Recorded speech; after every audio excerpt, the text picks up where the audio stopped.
Very good morning to all of the students. कैसे हो सब? अच्छा चल रहा है सबका? चलो, अभी मैं ये बोल रही हूँ आपको कि जो जेनेटिक्स टॉपिक अपना है ये नियर अबाउट की वाइंड अप होने वाला है अपना 2-3 लेक्चर में, क्योंकि उसके आगे जो है वो है अपना उसका बायोटेक्नोलॉजी का है। जो शीट में भी मेंशन है वो बायोटेक्नोलॉजी थोड़ा अलग चीज़, अलग यूनिट कवर करती है, लेकिन जेनेटिक्स जो मोटा मोटा है वो यहीं तक है। आगे 2 लेक्चर में और है, भी बताएंगे। अभी जैसे आज जो मैं पढ़ा रही हूँ वो मैं आज को पढ़ा रही हूँ कि अभी तक जो आपने पढ़ा ना वो डिप्लॉयड ऑर्गेनिजम्स के लिए पढ़ा, जैसे पी प्लांट हुआ, ह्यूमन बीइंग हुए, चूहे, खरगोश, जिसमें अपन ने जीन्स पढ़े, तरह तरह के डुप्लीकेट, कॉम्प्लीमेंट्री, कोलैबोरेटिव, इनहिबिटरी, जितने भी पढ़े अपन ने वो अभी तक थे डिप्लॉयड ऑर्गेनिजम्स। ठीक है, चाहे वो प्लांट्स हो चाहे वो एनिमल हो, लेकिन क्या केवल डिप्लॉयड में ही होता है ये सब?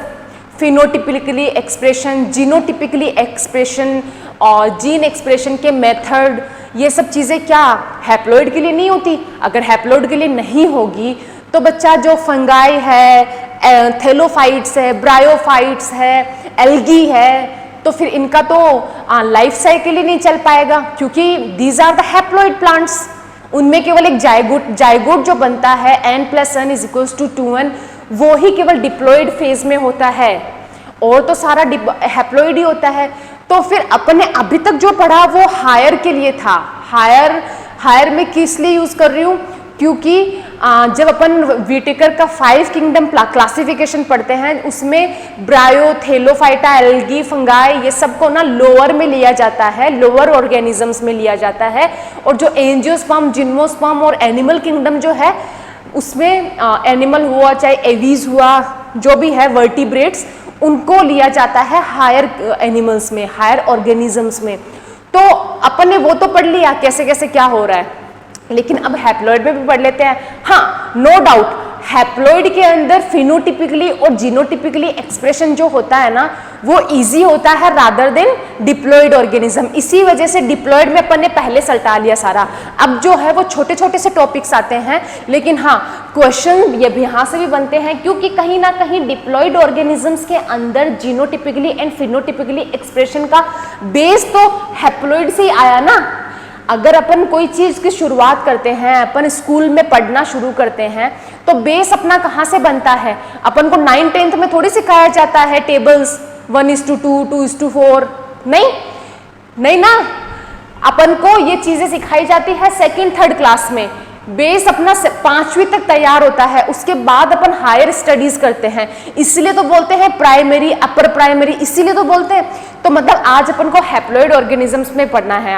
आज अपन हैप्लॉइड ऑर्गेनिजम्स में phenotypic as well as genotypic expression पढ़ने वाले हैं आज। ये 2 ही मेजर पॉइंट्स होंगे जो आज मैं पढ़ाने वाली हूँ। अब आते हैं अपने हैप्लॉइड ऑर्गेनिजम्स क्या होते हैं। मैंने बताया अभी एल्गी, फंगाई और थेलोफाइट्स, ब्रायोफाइट्स जो होते हैं वो सब हैप्लॉइड ऑर्गेनिज्म में ही इंक्लूडेड होते हैं। क्यों? क्योंकि उनके अंदर एक अगर डिप्लॉइड स्ट्रक्चर बनेगी भी तो वो जाइगोटिक फॉर्म में होगी। ठीक है, बस जाइगोटिक फॉर्म जो होता है वो ही 2n होता है, और पूरी होल बॉडी उनकी हैप्लॉन्टिक पीरियड में निकल जाती है। अपन पढ़ेंगे प्लांट किंगडम में किस किस की हैप्लो डिप्लॉन्टिक होती है, किसकी सिर्फ हैप्लो होती है, किसकी सिर्फ डिप्लॉन्टिक होती है। ठीक है, वो आगे की बात है, वो उसमें पढ़ेंगे। इसमें कोई इसका कोई कनेक्शन नहीं है इस वाले टॉपिक से। अब ये होता है जो हैप्लॉइड ऑर्गेनिजम्स होते हैं ना उनके फीचर ये 3 होते हैं। अभी जो अपन ने लास्ट जो मैंने पढ़ाया था आपको उसमें ये पढ़ाया था ना, ये क्रोमोसोम है, कौन सा बताऊं? 2 जीन, 2 कैरेक्टरिस्टिक्स और 2 लोसाई। ठीक है, यहाँ पे 2 लोसाई थे, ए, ये पूरा ए करके था जीनोटाइप। ठीक, और एलियंस क्या होते हैं? ऑल्टरनेटिव फॉर्म ऑफ जीन्स, तो इसको जीन्स में बोल सकते हैं। तो यहाँ पे एक कैरेक्टरिस्टिक्स को अपीयरेंस देने के लिए यहाँ पे पूरा एक जीनोटाइप मींस 2 जीन काम कर रहे हैं। ये 2 जीन की वजह से ही तो जीन इंटरेक्शन प्रोसेस हो रही थी, इंट्राजेनिक या फिर इंटरजेनिक। क्यों हो रही थी? क्योंकि यहाँ पे क्या बन रहा था, यहाँ पे ये 2 एक पेयर में क्रोमोसोम होता है कि नहीं होता है, और फिर अगेन यहाँ पे 2 जीनोटाइप होंगे। तो अगर इसका इसके साथ कनेक्शन इंटरेक्शन हुआ तो वो इंटरजेनिक हो गया, अगर इसका इसी के साथ इसी के अंदर ही रह गया तो वो इंट्राजेनिक हुआ। लेकिन यहाँ पे बात तो दो की हो रही है ना, हैप्लॉइड में दो की नहीं होती है, बात होती है यहाँ पे एक की। One allele for one enzyme, one allele for one gene, one allele for one characteristics, one allele for one trait, two allele for one trait. बताया था ये टू एलील है, ये दोनों को मिलके बोलते हैं अपन जीनोटाइप। जीनोटाइप किसी कैरेक्टर को डिटरमाइन करता है, कैरेक्टर मतलब हाइट, मेरी हाइट ज्यादा वन ट्रेट, उसकी हाइट कम दूसरा ट्रेट।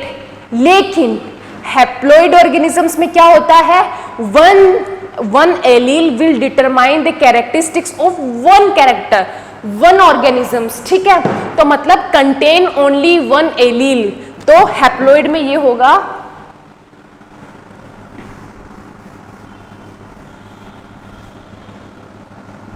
हैप्लॉइड के लिए अगर मैं जीन को या फिर क्रोमोसोम को डिनोट करूं तो यहाँ पे सिर्फ एक लोसाई और एक एलील होगा, चाहे वो डोमिनेंट फॉर्म में हो जाए चाहे वो रिसेसिव फॉर्म में हो जाए, लेकिन वो एक ही होगा।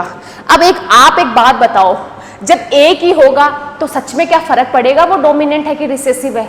नहीं पड़ेगा। वो एक ही एलील अगर, एक ही जीन अगर एक कैरेक्टरिस्टिक्स, एक ट्रेट के एक्सप्रेशन के लिए रिस्पॉन्सिबल है तो उसको कोई लेना देना नहीं है कि मैं डोमिनेंट हूं कि मैं रिसेसिव हूं। उसको ये पता है कि मेरे मौजूदगी की वजह से इसका एक कैरेक्टर डिटरमाइन हो रहा है, तो मैं एक्सप्रेस होऊंगा ही होऊंगा, ये भी एक्सप्रेस होगा तो ये भी एक्सप्रेस होगा, क्योंकि उनको साथ में तो जाना है ही नहीं, इंटरेक्शन करना है ही नहीं, लड़ाई तो कर रही नहीं है ही नहीं कि मैं पहले कि तू पहले।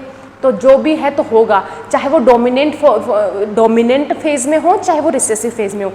अब अगर उसमें म्यूटेशन करवाया जाए, म्यूटेशन क्या होता है बताया था मैंने, म्यूटेशन ये होता है कि किसी के न्यूक्लियोटाइड, जीनोटिपिकली न्यूक्लियोटाइड में चेंज करवा दे अपन, किसी के भी थ्रू, चाहे वो एक्स रे से करवाए या फिर किसी केमिकल के थ्रू करवाए या फिर बहुत सारे पीढ़ियों, बहुत सारी जनरेशन के बाद में एक नया कैरेक्टर निकल के आए एज डिफरेंस के बाद में, तो वो अगर अपन म्यूटेशन करवाते हैं तो आप ये बात बताओ, म्यूटेशन करवाते हैं तो यहाँ पे म्यूटेशन का अपीयरेंस इजी हो जाएगा कि टफ होएगा? देखो, अगर अपन डिप्लॉइड में करवाते हैं, डिप्लॉइड में ऑलरेडी दो की तो लड़ाई है ही, दो एलील्स की, दो जीन्स की, दो क्रोमोसोम्स की लड़ाई तो है ही, वहां पे क्रॉसिंग ओवर हो रहा था। लेकिन तीसरा म्यूटेशन भी कूद गया, तो म्यूटेशन भी नए जीन्स लेके आया, तो वहां पे 1 2 3 वाला मेला हो गया, एक रोटी और दो बिल्ली, वो वाला केस हो गया। लेकिन यहाँ पे तो एक सिंगल ये है, ठीक है, सिंगल ट्रेट ये है, सिंगल ट्रेट ये है। अगर म्यूटेशन इस पे म्यूटेशन अगर कराया जाता है तो म्यूटेशन के 90% चांस है कि वो फर्स्ट जनरेशन में ही अपने आप को अपीयरेंस दे दे। बहुत ईजी है क्योंकि उसका कोई कंपटीशन नहीं है, ठीक है। तो सेकंड पॉइंट मैंने ये लिखा है, any new mutation will immediately expressed. Third है, अगर ये सब चीजें इजीली हो जाती है तो obviously linkage, crossing over, results of biochemical reactions, इनका स्टडी भी करना बहुत इजी हो जाएगा। होएगा कि नहीं होएगा? तो बस ये है कि हैप्लॉइड प्लांट के, हैप्लॉइड ऑर्गेनिजम्स के ये 3 कैरेक्टरिस्टिक्स है जिसकी वजह से इनकी स्टडी इजी हो जाती है, ठीक। अब मैं ये तो फिनोटिपिकली बताया, अब मैं आपको जीनोटिपिकली बताऊं तो होता ये है कि ये पेरेंट है, ये हैप्लॉइड पेरेंट है कि नहीं है? ये हैप्लॉइड पेरेंट है, दोनों में क्रॉस हुआ, ये डिप्लॉइड जाइगोट बन गया।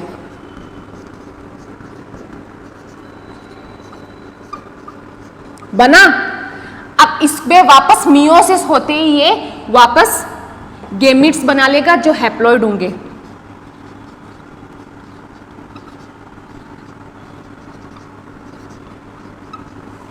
मियोसिस होगा कि नहीं होगा? बस हैप्लॉइड ऑर्गेनिजम्स का ये जीनोटाइप होता है। और इसी के अपोजिट में अब तक अपन ने जो पढ़ रहे थे, अब तक क्या पढ़ रहे थे अपन? अब तक ये पढ़ रहे थे एक कैरेक्टरिस्टिक्स के लिए 2 एलील, दूसरे कैरेक्टरिस्टिक्स के लिए एक दूसरा एलील। ये डोमिनेंट फॉर्म में था, ये रिसेसिव में था। यहां पे बन गया अपना हेटेरोजाइगस डिप्लॉइड फॉर्म के अंदर क्या? डिप्लॉइड फॉर्म के अंदर जाइगोट बन गया। अब इसमें वापस मियोसिस करवाएंगे तो अपने पास ये वाले कॉम्बिनेशंस निकल के आएंगे।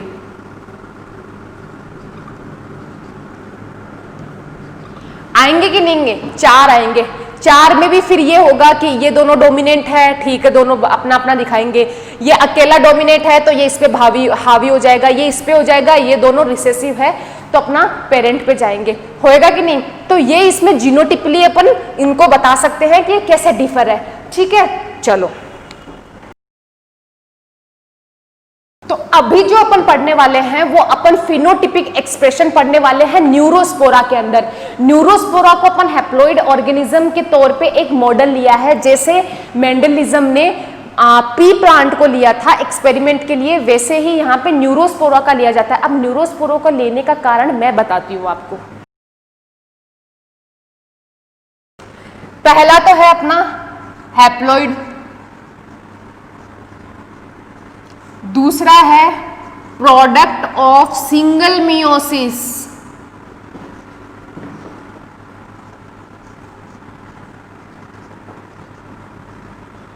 तीसरा शॉर्ट लाइफ स्पेन,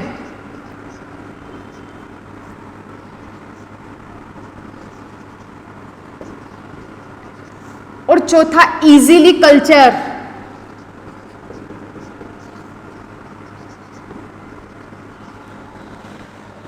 ठीक है, इजीली कल्चर करा सकते हैं अपन लेबोरेटरीज में इसका। तो पहली बात तो ये सिंगल मियोसिस से बन जाता है। शॉर्ट लाइफ स्पेन का होने का मतलब यही है जो मेंडल का था। मेंडल का क्या था कि मेंडल ने पी प्लांट इसलिए क्योंकि उसकी भी शॉर्ट लाइफ स्पेन होता है, मतलब खुद का जो जर्नी रहेगा, खुद के जो रिसर्च का जर्नी रहेगा, उसके अंदर कम से कम वो 20 से 25 उसकी जनरेशन्स को लुकआउट कर ले। इसलिए जरूरी होता है कि छोटी समय अवधि वाला अपन ऑर्गेनिज्म चूज करें फॉर द रिसर्च। ओके, चलो अब अपना बात समझ में आ गई कि न्यूरोस्पोरा को ही क्यों लिया। और मैं एक कारण और बताती हूँ न्यूरोस्पोरा को लेने का, जो सबसे ज्यादा इंपॉर्टेंट है, जिसकी एक्सप्लेनेशन में आगे अभी लेक्चर में दूंगी, लेकिन यहां मेंशन कर देती हूँ क्योंकि मुझे विश्वास है कि मेरे बच्चे पेन कॉपी लेके बैठे हैं और वो मेरे साथ में लिखते जा रहे हैं, तो वो यहीं पे नोट करवा दूं मैं उनको, ताकि उनको इन पॉइंट के साथ में ही ये चीज याद रहे। ठीक है,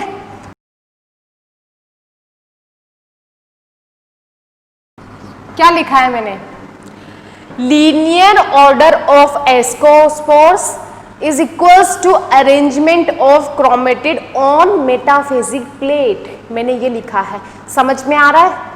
नहीं आएगा क्योंकि मैंने अभी तक एक्सप्लेन नहीं किया है, बट यहाँ लिखना इसलिए ज़रूरी था कि आपको समझ में आए कि अब जो मैं पढ़ूंगी, जो मैं पढ़ाऊंगी, वो ये पढ़ाऊंगी मैं आपको। ये सब चीज़ें तो बता दी मैंने, कोई बात नहीं, बस ये चीज़ है, इसको डिस्क्राइब करने के लिए आगे का लेक्चर होने वाला है।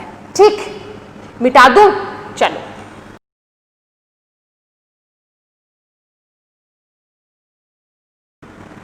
अब अपन पढ़ रहे हैं न्यूरोस्पोरा के अंदर लिंकेज और रिकॉम्बिनेंट्स का development. Linkage and development of recombinants in Neurospora कैसे हो रहा है, उसके लिए अपन को पढ़ना पड़ेगा उसका टेट्राड एनालिसिस। पढ़े अपन? चलो स्टार्ट करते हैं उसका टेट्राड एनालिसिस। होता ये है कि ये अपना न्यूरोस्पोरा है,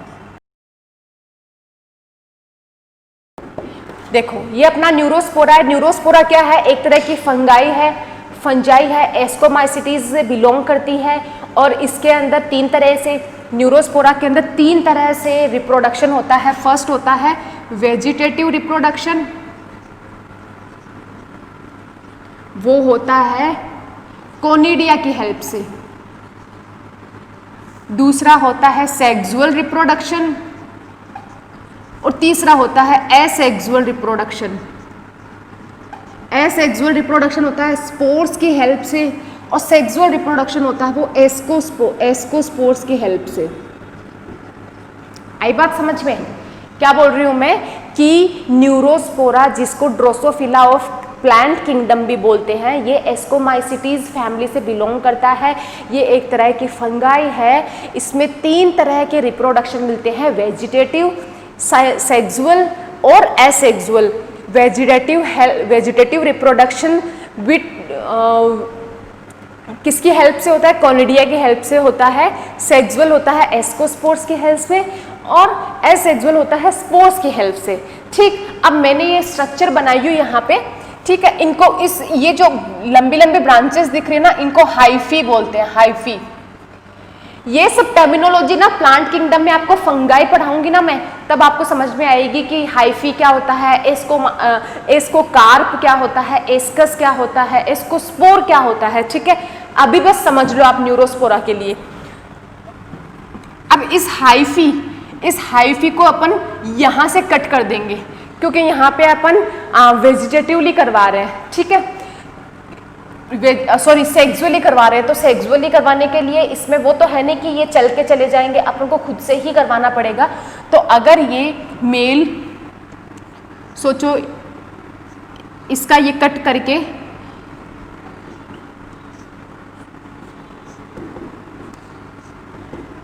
ये एक मेल है और दूसरा फीमेल है, इन दोनों में फ्यूज करवाएंगे। अगर ये पार्ट कट करके एक जितना भी कट कर लो वो तो वेजिटेटिवली वापस उग सकता है, इस वजह से एक जिसमें एक न्यूक्लियस हो वो वाला उठाते हैं, दोनों में करवाते हैं। तो यहाँ पे बन गया अपना, ये 2 आ गए, एक इसका न्यूक्लियस दूसरा इसका न्यूक्लियस। अब ये जो न्यूक्लियस है ये 2-1 स्ट्रक्चर बन जाएगी मिलके। ये जो 2-1 स्ट्रक्चर है, और ये जो 2-1 स्ट्रक्चर जिसके अंदर बनी ये जो लॉन्गिट्यूडिनल स्ट्रक्चर बनी है अपने पास, सिलेंड्रिकल स्ट्रक्चर बनी है, इस स्ट्रक्चर को बोलते हैं एस्कस। ठीक, एस्कस इस स्ट्रक्चर को बोलते हैं। अब इसमें होता है फर्स्ट मियोटिक डिवीजन। तो फर्स्ट मियोटिक डिवीजन से इसमें 2 बन जाएंगे, फर्स्ट एंड सेकंड, और ये अपना एस्कस है ही। फिर इसमें सेकंड मियोटिक डिवीजन होगा, तो इसके अंदर बन जाएंगे 4, 1 2 3 4, और लास्ट जो होगा वो होगा माइटोसिस। माइटोसिस में सिर्फ साइटोप्लाज्म का ही डिवीजन होता है। न्यूक्लियस जितने हैं उतने ही होते हैं, वो अलग अलग सेल्स में बन जाते हैं। तो माइटोसिस ये होता है कि 4 के 8 हो गए, लेकिन 8 में वही कैरेक्टरिस्टिक्स है, उतना ही न्यूक्लियोप्लाज्म, उतना ही साइटोप्लाज्म है जितना इन 4 में है। माइटोसिस बेसिकली एक साइटोप्लाज्म सेल डिवीजन का ही एक पार्ट होता है। 1 2 3 4 5 6 7 8, ये हो गया अपना एस्कस। ठीक, कभी कभी एस्कोकार्प भी बोल देते हैं, एस्कस भी बोल देते हैं, कोई बड़ी बात नहीं है, इसको एस्कोकार्प भी बोल देते हैं। ठीक, अब ये जो बने हैं इनको बोलते हैं एस्कोस्पोर्स, इनको बोलते हैं एस्कोस्पोर्स। अब इनसे क्या करा सकते हैं अपन? ये जो बन गए हैं अपने एस्कोस्पोर्स, ये एस्कोस्पोर्स में से अब ये जो बना है ना, सोचो ये एक टेट्राड की फॉर्म में नहीं बना, 4 बने हैं, और बना है ये ऑर्डरली टेट्राड। ऑर्डर मतलब 1 2 3 4 5 6 7 8 की गिनती कर सकते हैं अपन, चाहे वो नीचे से कर सकते हैं चाहे वो ऊपर से कर सकते हैं। तो एक ऑर्डर में अरेंज हुए, इसलिए इसको बोलते हैं ऑर्डर टेट्राड। ऑर्डर टेट्राड, और इधर भी इसी को यही बोलते हैं PMO, ऑर्डर टेट्राड, मतलब मियोटिकली डिवाइड होके जो बन रहे हैं वो ऑर्डर टेट्राड। अब एक बात बताओ, ये तो ऑर्डर हो गया, तो इनऑर्डर क्या होता है? ऑर्डर तो समझ में आ गया, एक टाइप से हो गया, लेकिन इनऑर्डर ये होता है, ये तो न्यूरोस्पोरा है फंगाई। एक फंगाई का नाम और लेती हूं जो है सेकेरोमाइसिस।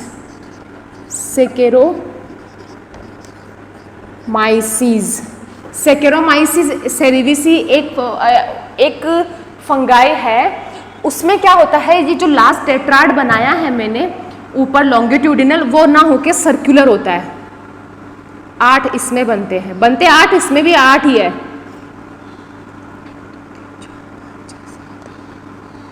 5 चल 8 बन गए, ठीक है, बनते 8 इसमें भी है, लेकिन ये सर्कुलर फॉर्म में बनते हैं, सर्कुलरली अरेंज होते हैं। तो एक बात बता सकते हो, अपन अगर इनमें स्टडी करवाएं, अगर इसमें म्यूटेशन करवाएं या कुछ भी चीज़ करवाएं, तो अपन 1 2 3 की गिनती कहाँ से करेंगे? अगर अपन इसमें कुछ करवाते हैं कि अपन को कोई स्टडी क्रॉसिंग ओवर देखना है, लिंकेज देखना है कि कौन से वाले स्पोर से के जीन से कौन से वाले स्पोर के जीन के साथ लिंकेज हुआ, क्रॉसिंग ओवर हुआ, तो वहाँ इजी हुआ कि यहाँ इजी हुआ? ऑब्वियसली वहाँ इजी हुआ। इसलिए इसको मॉडल के तरह, हैप्लॉइड ऑर्गेनिज्म के मॉडल की तरह यूज़ किया जाता है। क्यों? क्योंकि वो इजी जनरेशन ऑफ एस्कोस्पोर्स दिखा रहा है। इजी इसमें भी है, लेकिन यहाँ पे एनालिसिस करना टफ पड़ जाता है, वहाँ बहुत इजी है एनालिसिस करना, टेट्राड एनालिसिस करना। ठीक, चलो अब आगे में ये मैंने इसलिए बताया है एक कि ये तो इसकी स्ट्रक्चर है न्यूरोस्पोरा की, यहाँ से कट करके अगर मेल और फीमेल दोनों को अपन, इसका मेल पार्ट किया, दूसरे का फीमेल पार्ट किया, दोनों को फ्यूज करवाया, तो ये ऐसे 2 मियोसिस होके 4 बनते हैं, 1 माइटोसिस होके 8 एस्कोस्पोर्स बनते हैं। ठीक है, ये इसकी एक पूरा लाइफ सर्कल हो गया, लाइफ साइकिल हो गया। ये एस्कोस्पोर्स बोल रही हूँ तो ये सेक्सुअली हो रहा है, सेक्सुअली ऑब्वियसली मेल और फीमेल दोनों के बीच करवा रही हूँ तो सेक्सुअली ही होगा। मेल और फीमेल को कई बार डिनोट कर देते हैं ना प्लस माइनस से, plus is denoted for female, minus is denoted for male. ठीक, ये हो गया, ये है पूरी एक तरीके से जर्नी न्यूरोस्पोरा की in the form of sexual reproduction. चलो अब जो ये 8 टेट्राड बन गए हैं, 8 जो एस्कोस्पोर्स बन गए हैं, इनमें से एक के अंदर linkage, crossing over, dominance, recessive, mutation, ये सब की स्टडी करना बहुत इजी है। ये सब की स्टडी करके ही ये बताया गया कि यहाँ पे जीन का एक्सप्रेशन और फिनोटिपिकली एक्सप्रेशन कैसे हो पाता है, तो उसके लिए अपन को आगे एक्सपेरिमेंट करना पड़ेगा।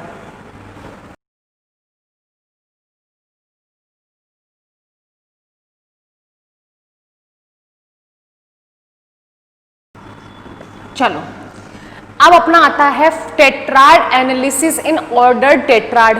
क्या बता रही हूं मैं, जो यहाँ पे एकदम लंबी सी स्ट्रक्चर बनाई थी विथ कंटेनिंग 8 एस्कोस्पोर्स, उसके अंदर पहला अपन एक प्रोसेस करवा रहे हैं, that is first division segregation between centromere and gene.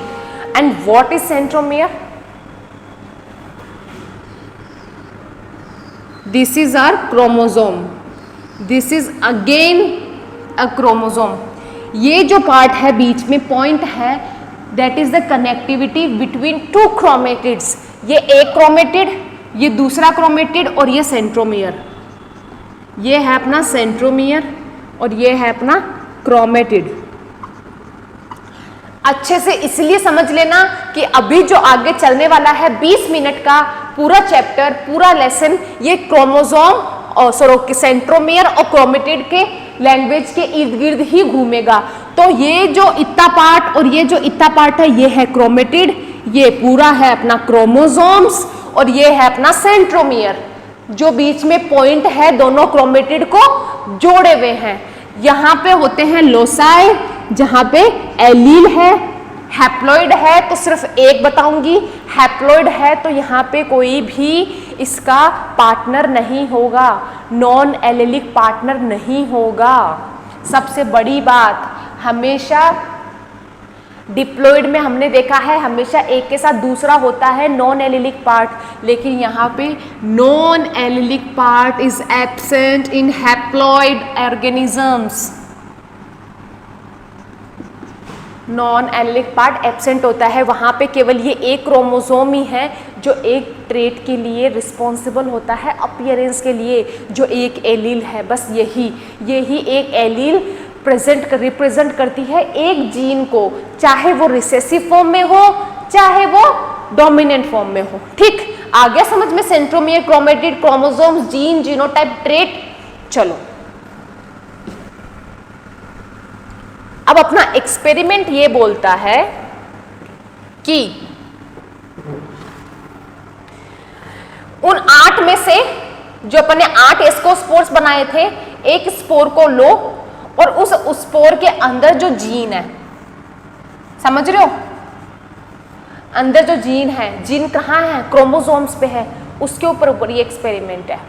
ठीक, ये अपना है एक सेंट्रोमियर, ये दूसरा बन गया,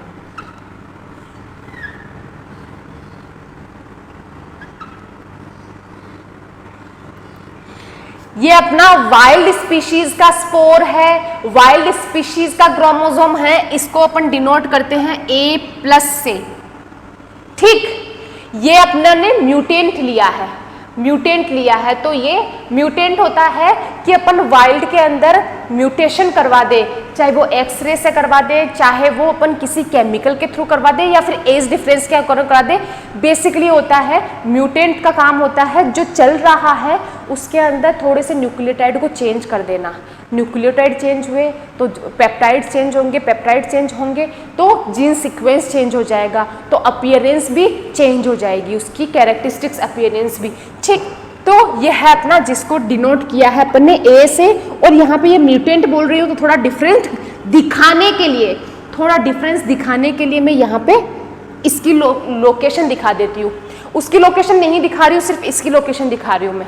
ठीक है, क्योंकि इसकी लोकेशन दिखाऊंगी कोई मतलब नहीं है, ये सेंट्रोमियर है, ये दोनों क्रोमेटिड है, ये दोनों क्रोमेटिड है। ठीक, अब ये होता है, मैंने बताया था पिछले लेक्चर में कि जब भी सेल डिवीजन के टाइम पे गैमेट फॉर्मेशन होता है, गैमेट फॉर्मेशन से जस्ट पहले एक क्रोमेटिड दूसरी नॉन सिस्टर क्रोमेटिड बना लेती है, सिस्टर क्रोमेटिड बना लेती है। ठीक है, तो यहाँ पे गैमेट फॉर्मेशन के टाइम पे दूसरी सिस्टर क्रोमेटिड बन गई, इसकी बनी है तो इसकी भी बन जाएगी। ठीक, अब ये भी सिस्टर क्रोमेटिड है तो सेम स्ट्रक्चर्स होंगे, सेम फिनोटाइप जीनोटाइप होंगे, तो इसको A+ और इसको A। अब यहाँ पे करवाओ अपन मियोसिस।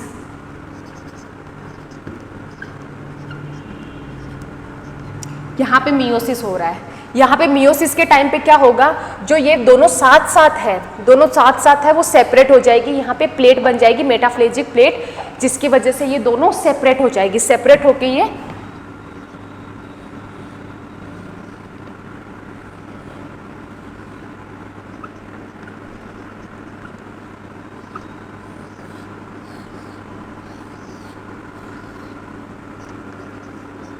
ये म्यूटेंट वाली है, ये वाइल्ड स्पीशीज है, अपनी वाइल्ड स्ट्रेन है, ये सेपरेट हो गई है इससे। अब क्या होगा, अब जो अपना दूसरा मियोसिस होगा,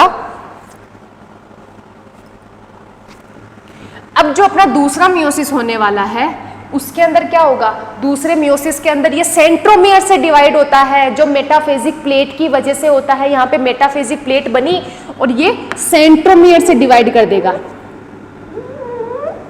लेकिन आपने एक चीज नोटिस की, यहाँ पे दोनों सिस्टर क्रोमेटिड ही सेपरेट हो रही है, यहाँ पे इंटरेक्शन दोनों के बीच में हो रहा है, यहाँ नॉन सिस्टर के बीच में नहीं हो रहा है। सोचो, क्रॉसिंग ओवर की डेफिनेशन क्या दी थी मैंने, क्रॉसिंग ओवर की डेफिनेशन दी थी मैंने, genic exchange between two non sister chromatids बोला था मैंने, जीनिक एक्सचेंज। तो यहाँ पे लिंकेज वाली तो पॉसिबिलिटी बन रही है, लेकिन यहाँ पे क्रॉसिंग ओवर को तो जीरो कर दिया, क्योंकि ना इसका इससे कोई नाता ही नहीं रहा, यहाँ पे इससे कोई नाता नहीं रहा, यहाँ पे पहले मियोसिस में ही दोनों को डिवाइड कर दिया गया। तो यहाँ पे ये दोनों नॉन सिस्टर हुई ना, ये दोनों नॉन सिस्टर हुई, ये दोनों सिस्टर हुई, ये दोनों सिस्टर हुई, तो यहाँ पे नॉन सिस्टर को तो एकदम ही खत्म कर दिया। तो यहाँ पे नॉन सिस्टर की वजह से ही क्रॉसिंग ओवर होता है, या तो क्रॉसिंग ओवर जीरो हो गया, चलो ठीक है, हो गया। तो यहाँ पे मेटाफेजिक प्लेट बनी और ये सेंट्रोमियर से डिवाइड कर दिया, इसको कर दिया, तो यहाँ पे ये हो जाएगा।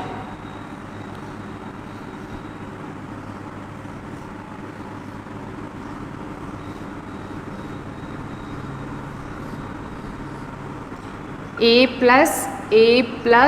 A और A, ये म्यूटेंट वाली है। 4 अलग अलग सेपरेट हो गई, हुई कि नहीं हुई, चलो अब यहाँ पे होगा माइटोसिस। वही बता रही हूँ मैं न्यूरोस्पोरा वाला, क्योंकि वही तो सेक्सुअल रिप्रोडक्शन के लिए वही मैकेनिज्म फॉलो होती है, तो वही इसमें होगी।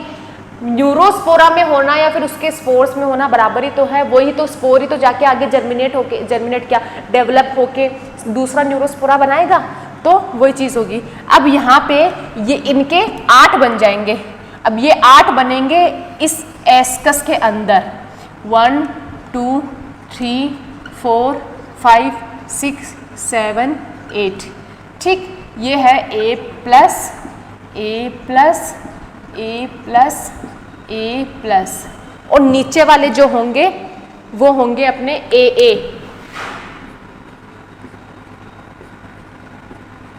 अब एक बात बताओ मुझे, एक बात बताओ कि यहां पे किसी भी तरह का क्रॉसिंग ओवर हुआ? क्रॉसिंग ओवर हुआ क्या?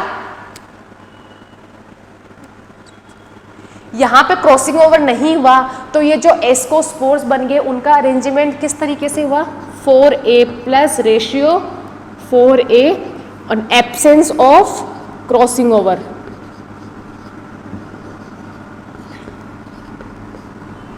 चलो, हुआ कि नहीं हुआ? यहां पे सिर्फ सेग्रीगेशन हो रहा है सेंट्रोमियर और जीन का। सेग्रीगेशन यहाँ पे, सेग्रीगेशन मतलब एक दूसरे के साथ अलग हो जाना, डिटैच हो जाना। यहाँ पे डिटैच हो रहे हैं, बस इतना ही हो रहा है। यहाँ पे दोनों नॉन सिस्टर क्रोमेटिड्स के बीच में किसी भी तरह का कोई क्रॉसिंग ओवर नहीं हो रहा है, तो यहाँ पे ये लीनियर अरेंजमेंट में हो जाएगा। यहाँ पे अपन इस स्टडी से अपन को पता चल जाएगा कि ऊपर वाले चारों जो है वो वाइल्ड स्पीशीज से है और नीचे वाले चारों जो है वो म्यूटेंट स्पीशीज से है। डन, ठीक है।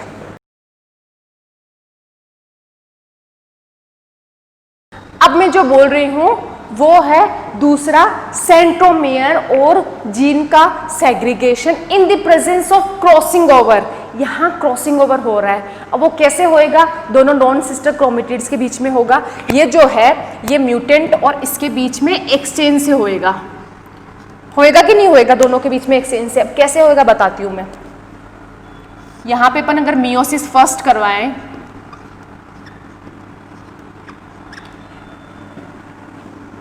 मियोसिस फर्स्ट करवाएंगे तो इसका म्यूटेंट जीन का लोकेशन जो है वो उठ के इसके यहां चला जाएगा और इसका जो वाइल्ड स्ट्रेन का है वो यहां आ जाएगा।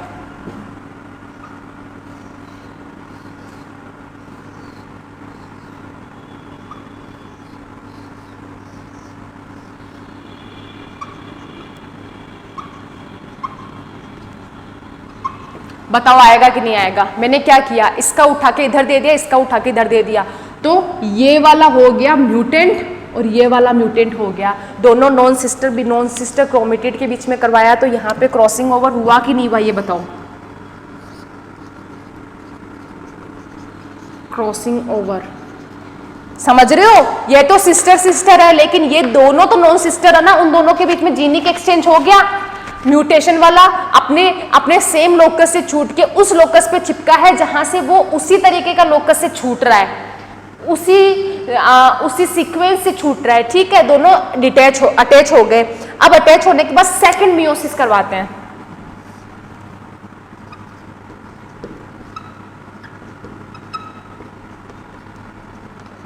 सेकंड मियोसिस में क्या होगा बताओ? सेकेंड मियोसिस में ऑब्वियस सी बात है, यहाँ पे वापस सेग्रीगेशन तो अपना सेंट्रोमियर के लिए ही है ना, तो यहाँ पे ये सेपरेट हो जाएंगे, होंगे। ठीक है,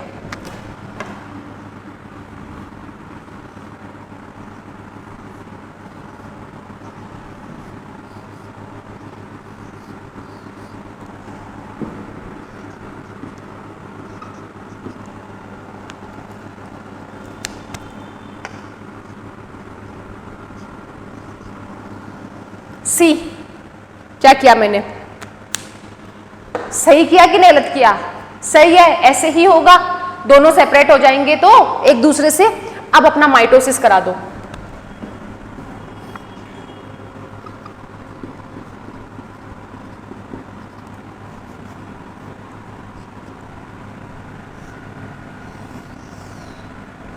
माइटोसिस करवाने से अपन को 3 तरह के अरेंजमेंट मिलने वाले हैं।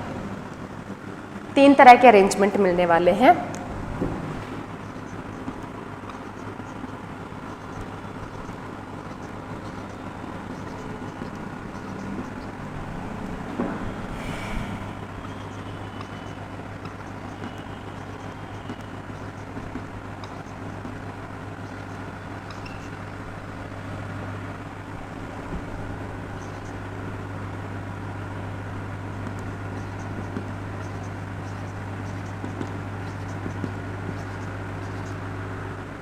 ये बताओ, ये रिकॉम्बिनेंट्स बने कि नहीं बने? न्यू रिकॉम्बिनेंट्स, क्रॉसिंग ओवर का रिजल्ट क्या होता है? Production of new recombinants. वहाँ न्यू रिकॉम्बिनेंट्स बने कि नहीं बने? बताओ, बने हैं? क्या ये क्रॉसिंग ओवर के एब्सेंस में बन रहे थे?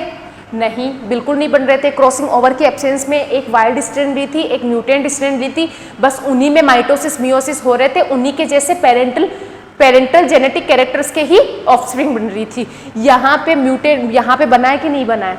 न्यू रिकॉम्बिनेशंस बन रहे हैं 3 तरीके के, ठीक है, ये तीनों तरीके के। अब बता सकते हो ना, अब बता, एक बात बता सकते हो अपन कि जो यहाँ पे टूटना है सेंट्रोमियर का, ये जो दिखाती हूँ मैं, ये जो सेंट्रोमियर है, ये सेंट्रोमियर और ये जो अपना एलील है, जीन है, ये दोनों के बीच में दूरी निकाल सकते हैं कि नहीं निकाल सकते? डिस्टेंस अपन क्रॉसिंग ओवर की हेल्प से बिल्कुल निकाल सकते हैं। क्यों? जिस तरीके से वो अरेंज हुआ है, तो वो ऑब्वियसली वो यही कैरेक्टर है कि नहीं है? हाँ, तो अगर अपन को निकालने को मिले कि दो सेम तरीके के जो साथ में लगे हुए हैं उनके बीच में दूरी निकालने को मिले, तो इसका इसके साथ दूरी, इसका इसके साथ दूरी निकल सकता है कि नहीं निकल सकता है? सेंट्रोमियर का जीन के साथ, क्रोमेटिड के साथ निकल सकता है ना। उसके थ्रू अपन इसका क्रॉसिंग ओवर का परसेंटेज के थ्रू निकाल सकते हैं अपन। याद करो, सेंटीमॉर्गन में निकलती है, क्रॉसिंग ओवर को हमेशा परसेंटेज में निकालते हैं अपन। क्रॉसिंग ओवर कभी 50% से ज़्यादा नहीं होता है, याद आई चीज़ें? तो इस एक्सपेरिमेंट को कराने का अपन को उद्देश्य ये है, मोटिव ये है कि distance between gene centromere and gene locus will be examined with the help of percentage of crossing over. ठीक, अब इसको मैं एक एग्जाम्पल के थ्रू बताती हूँ तो आपको समझ में आएगा।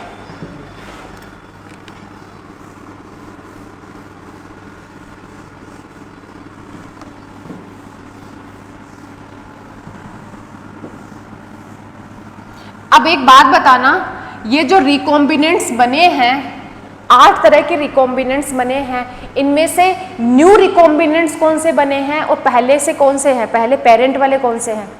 8 के 8 है? नहीं है, केवल 4 है। केवल 4 है। 4 तो एस्कोस्पोर में सेपरेट होके ही बन गए थे। सी,